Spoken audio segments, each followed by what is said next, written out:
Hey guys, Gregory here. So today we're going to be doing an introductory lesson into the world of fingerstyle or finger picking, and we're going to do that by talking about four things. We're going to be talking about the posture or placement of the finger picking hand. We're going to talk about the technique of finger picking itself. I'm going to give you two exercises to help you get started, and then at the end maybe just one or two tips to help you to continually improve as you get into this way of playing. Before we get into those four things, let's actually talk about what finger picking enables you to do as a guitarist. Now we can just think of finger picking as another tool in your toolbox of dynamics as a guitar player. And I like to categorize this in just two main ways really. The first one of those being the example of maybe you as a guitarist accompanying someone, a singer or another musician, or maybe even yourself if you like to sing. So say you just learned a strumming pattern on the guitar, which sounds like this, right? But you want a different way to play it, and you know how to do some finger picking. Well, personally, I could translate that strum in maybe three different ways. So my first example of that strum using finger picking might sound like this, right? Or maybe like this. Or a third example might be this. Right? They're all very similar, but there are many ways that we can translate this into a finger picking pattern. So it just gives you a lot of options in terms of how you may want to play a song. The second example I can give you is the example of learning a song as if you were a one-man band, meaning you can play your chords and add the melody on top of it, and you would sound very full as a guitarist. In other words, maybe the guitar is doing everything for you. You don't need anyone to sing along. You don't need another musician to play along with you. You're just doing everything by yourself, and it sounds really full. So I'll give you an example. This is Happy Birthday. 1, 2, 3.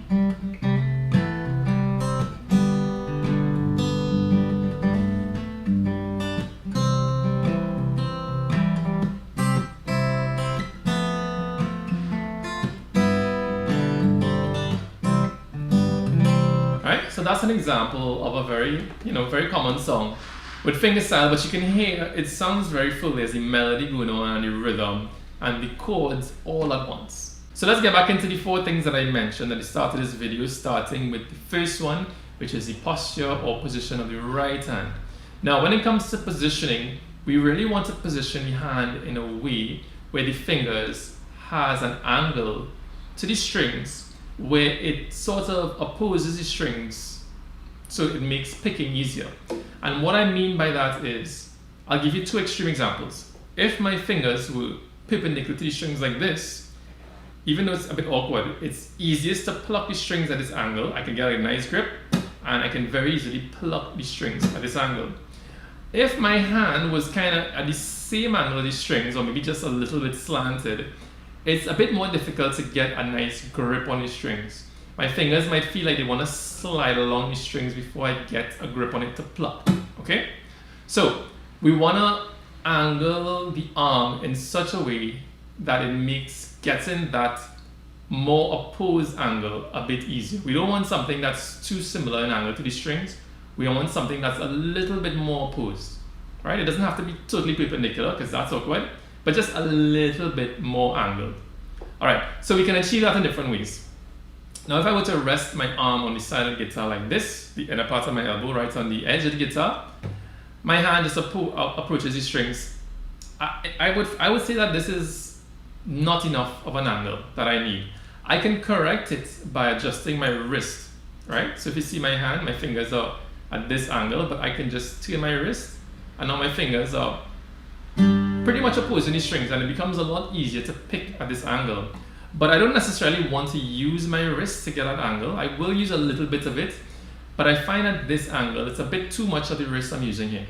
So what I like to do is I like to actually raise my arm a bit so that I'm resting now on my forearm. My forearm is now resting on the top of the guitar here, and you can see that just naturally gives me much more of an opposing angle to the strings. So now the angle of my fingers to the strings is like this, whereas the strings point this way. So I get much more of a grip on the strings, and it becomes a lot easier to pluck the strings. Okay? Now, achieving this will depend on different things, I think.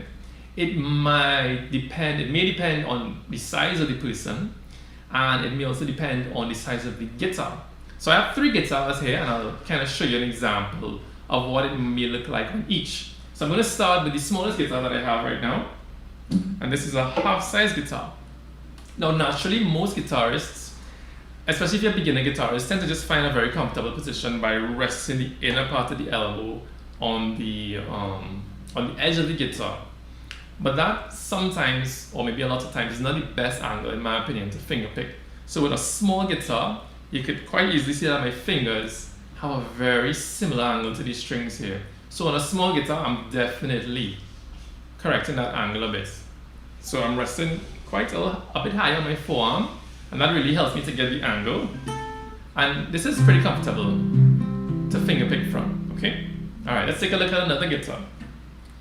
I have a bigger adult size nylon guitar here. This one is regular size, but smaller than the one I just had, which is this one. On this one here, if I were to rest here, this is kind of okay, but I'd still rather raise the angle quite a bit to get that kind of more perpendicular angle to the strings, right? So that's example number 2, a little bit more. On this type of guitar, the body is much bigger, so I find that maybe I don't have to raise my arm as much, right, compared to the other 2. This one, I just raise it up a little bit, but I'm still raising it because I really want to get something of an opposing angle to the strings. So the one thing I can show you is, you know, with a different size of person. I'm on my own size. I don't have anyone else here in the room with me to kind of draw an example from, but it's just something to keep in mind. The main thing is you want to get an angle where your fingers somewhat oppose the strings without using too much of the wrist. You don't want to just depend on your wrist entirely. I find this to be a bit awkward for other techniques that you may kind of come across later in your fingerstyle playing. So that's the first thing, placement of the finger picking hand. Let's get into the technique of finger picking now, and we're going to start by talking about the fingers that we're going to use. We have 5 fingers, but we're just using 4 of them. The thumb, first, middle, and third finger. Very, very rarely do we see finger picking guitarists use their pinky. You may come across it, but it's not very often. So 4 is more than enough. We tend to associate the fingers with particular strings. The general rule is the thumb plays the lower strings of the guitar, lower meaning let's say the 6th, 5th, and 4th string. The first finger would generally play the 3rd, your middle finger would play the 2nd, and your 3rd finger, your weakest finger, would play the 1st string. Okay? Now that association isn't concrete. There are times where we may use maybe your 1st or your middle finger for some of the lower strings. It depends on what we're doing. But as a beginner, just try to keep that association in mind. Thumb plays the lower strings, the bass strings, whereas these 3 fingers play the higher strings on the guitar. So what I want you to do now is I want you to put your fingers on the strings.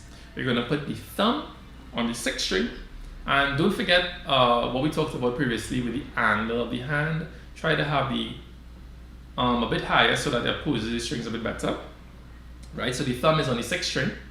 Then you're going to put your first finger on the 3rd string, and your middle finger on the 2nd string, and your 3rd finger on the 1st string. Okay? And once you have those fingers there, I want you to take a look at your hand, and I want you to make sure that your thumb is a bit ahead of your 1st finger. Try not to have the thumb behind the 1st finger. Try to have it ahead like this, just a little bit ahead. It doesn't have to be all the way out, okay? And the reason for that is if you were to bring your thumb behind the fingers like this, you'll realize that these fingers would start to straighten out, and it then becomes a bit harder to pluck. It's just naturally harder to pluck with straight fingers, okay? If the thumb was ahead, your hand just naturally goes into more of a claw-like position, which makes it very ready to just pluck the strings, all right? So I want you to put your hand back in that position. Thumb, 6th string, 1st finger, 3rd string, middle finger, 2nd string, 3rd finger on the 1st string, and make sure your thumb is just a little bit ahead of your 1st finger. All right, so there are 2 other things I want to point out. When it comes to finger picking, we really want an efficient technique. Now, you may not start with an efficient technique, but you want to keep that in mind And what I'm referring to here is the fingers on the strings. We're trying not to have the fingers, so we get an angle here, too deep below the strings at all, right? Because once the fingers are too much below the strings, you'll find that you might try to pull up the strings, but nothing really happens when you pull your fingers together. You might find that you would plug the strings by pulling the strings, but then pulling your hand out like this. We don't want to have to pull your hand out to finger pick after grabbing it, right? We really want the fingers to just be very, very, a little bit of the skin. It's kind of hard to see from here, but it's just a little bit. I'll try to get a picture of it.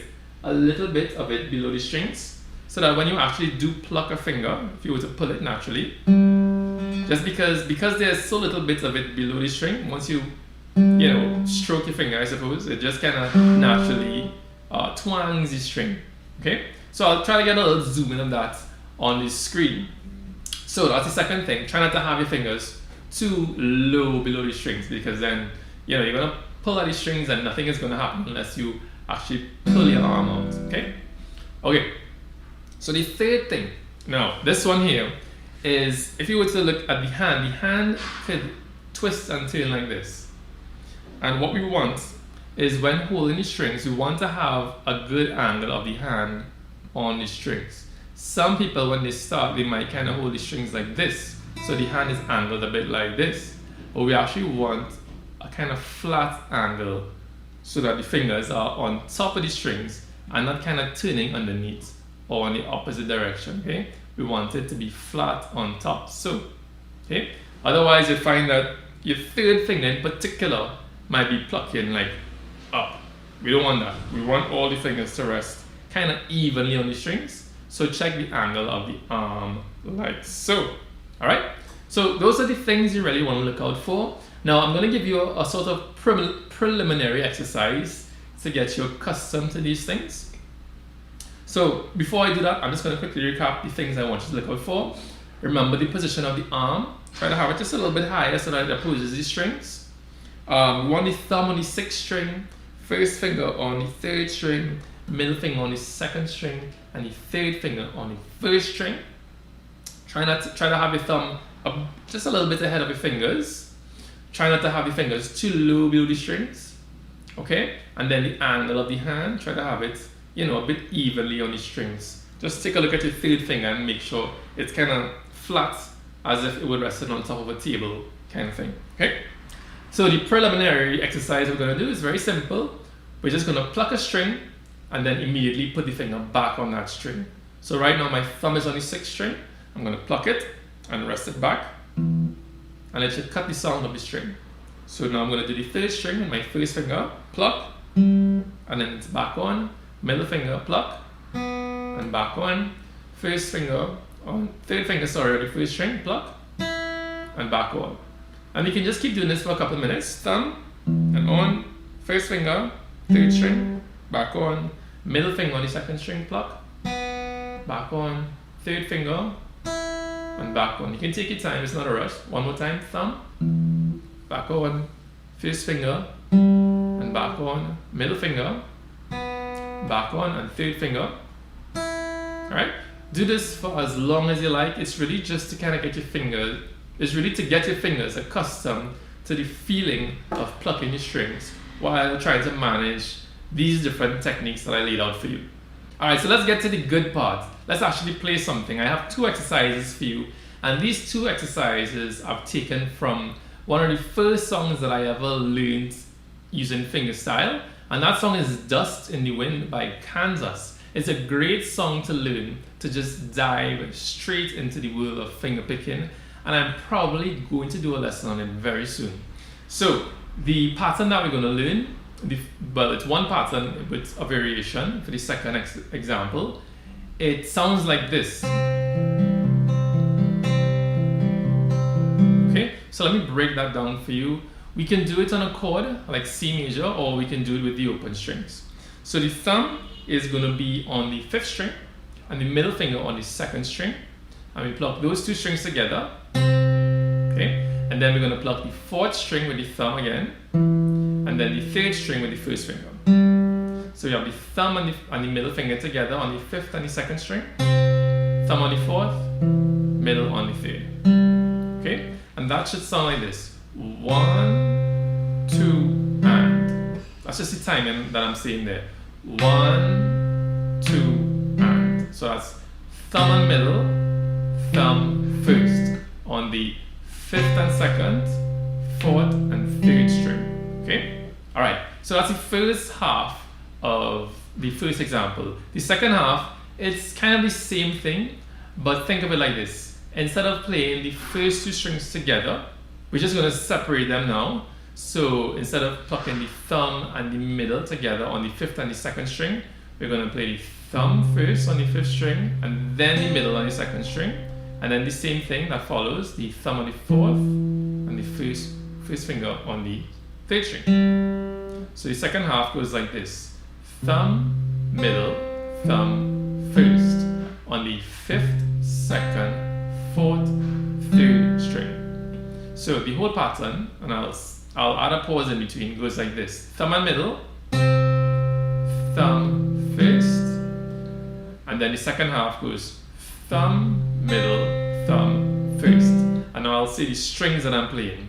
So that's 5th and 2nd together, 4th, 3rd, and the second half goes like this. 5th, 2nd, 4th, 3rd. So the whole thing sounds like this. 1, 2, and 3, and 4, and. So what I'm saying now is the timing. Okay? So it goes 1, 2, and 3, and 4, and. Or rather, in terms of the fingers, I'm playing the thumb and the middle together. Thumb 1st, thumb, middle, thumb 1st. I'm going to say the strings now, and that's 5th and 2nd, 4th, 3rd, 5th, 2nd, 4th, 3rd. Okay? So what to do is spend a lot of time practicing that. It probably will be a bit slower than I did it. But every time you do it once, stop, try again. Try not to loop it immediately because it might be hard to kind of maintain that if this is the first time you're doing it. Especially because you always want to double check your technique, make sure your arm is in the right place, make sure your thumb is ahead, those things that I talked about previously, okay? So once more time, that exercise. Nice and slow. And you can stop. When you're ready, just go again.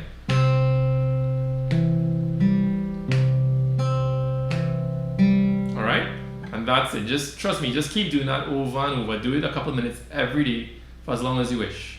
Alright, so the next exercise is kind of the same thing. The pattern is the same, but we're changing the strings that we're using, and we're also changing the fingers. Just now we used 3 fingers on that pattern. Now we're going to use 4 fingers on the same pattern on different strings. So let's use a D major, or if you want, you can continue to use the open strings. So I'm using a D major. And the pattern is now going to start on the 4th string, with the thumb on the 4th string, and your 3rd finger. Now this is the weakest finger that you're going to be using here, so it might feel a bit awkward. It's going to be on the 1st string, so the thumb on the 4th string, and the 3rd finger on the 1st. Now, especially for this part, make sure that this angle of the hand is in a way that the 3rd finger isn't coming from below. You don't want the finger like this. You want to have the angle of the hand in such a way that the 3rd finger is nice and on top of the string and not coming from below. Okay? So once again, thumb on the 4th string, 3rd finger on the 1st string. Take your time with this one because it's a little harder. So we plug those 2 strings together, 4th and 3rd. And now the 1st finger is going to play the 3rd string, and the middle finger is going to play the 2nd string. Right? That's the first half of it. I'm going to do it again. Thumb on the 4th string, 3rd finger on the 1st string. You plug those 2 together, and then the 1st finger is going to play the 3rd string, and the middle finger is going to play the 2nd string. One more time. That's the 4th and the 1st string together, 3rd, 2nd string. And now for the second half, very similarly, like the first example, it's the same thing, but we just separate the first 2 notes. So instead of playing the 4th and the 1st strings together, we separate them, so we have fourth string, first string, and then third string, second string. Okay, so the first half of this example is fourth and third string together, third, second, and then fourth, first, third, second. So it sounds like this. This is the second example, which is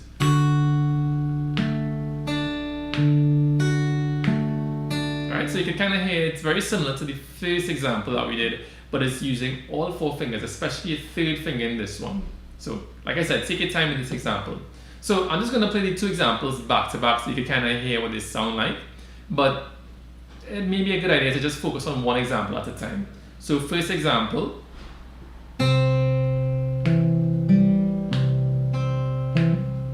Alright, second example. If you want to hear what it sounds like on the open strings, I'll do it. First example, 1, 2, and 3, and 4, and the second example using open strings. Right? Trust me, practice this exercise, and your right hand will very quickly get accustomed to playing strings like this on the guitar. So one other thing, if you do practice these two exercises for quite a while, at some point you really want to push it a little bit to get some speed in your right hand or your finger picking hand. So now I said these examples came from Dust in the Wind, and if you do listen to Dust in the Wind, it's pretty fast and intimidating for a beginner, right? Believe it or not, it may not take you very long to get it at that speed if you practice it consistently, but for the purposes of this video, you don't necessarily need to get it that fast. I will give you an example tempo or something you can aim for, maybe something along the lines of, and I'm going to use the first example of this, 1, 2, and 3, and 4, and this is a good tempo to aim for. Sorry, talking and playing is difficult. This is a good tempo. Okay, so aim for something at this speed. Or if we use it, the second example, this same speed, 1, 2, and 3, and 4, and 1. Right? You can spend as much time as you want trying to get there. So say you've done that for a while and you really want to know what to do next, my best advice for you in doing fingerstyle is just learn as many songs as you can, but try to make sure that the songs, at least if you want to improve, try to make sure that the songs that you do learn increase in difficulty. So I would personally say that in my experience in fingerstyle playing, most of my technique came from learning maybe just a max of 10 songs, because I found that I learned a lot of solo fingerstyle songs and they were all a bit difficult for me to learn at the time. I spent quite a bit of time learning each one, weeks, sometimes months. Sometimes I would start learning a song and I'd put it down and come back later in the year or something like that. That's one reason why it might take me months to learn a song.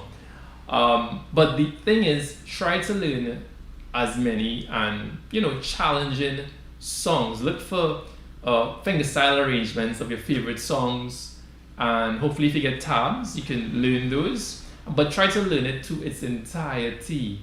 Very important. Try not to just learn a piece of it. And a good thing that I used to do as well is I would record myself playing it. That would really push me to polish the song. Sometimes I think I would be done with the song, but when I listen to myself after recording myself, I realize there's a lot of it that was lacking in terms of technique.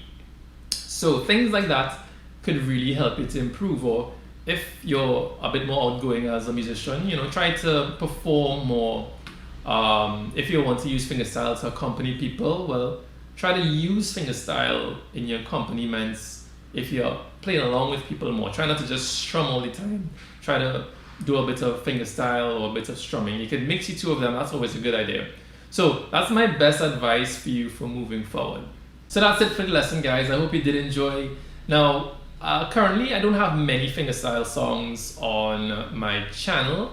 I'm still kind of considering how much of those I want to do. Most of the songs I currently have are more like strumming type songs. But if you would like to see, me teaching more songs in a fingerstyle version, leave a comment below and I'll consider it. It's something that I love to do anyway, so it will be a lot of fun for me to do those types of tutorials on this channel.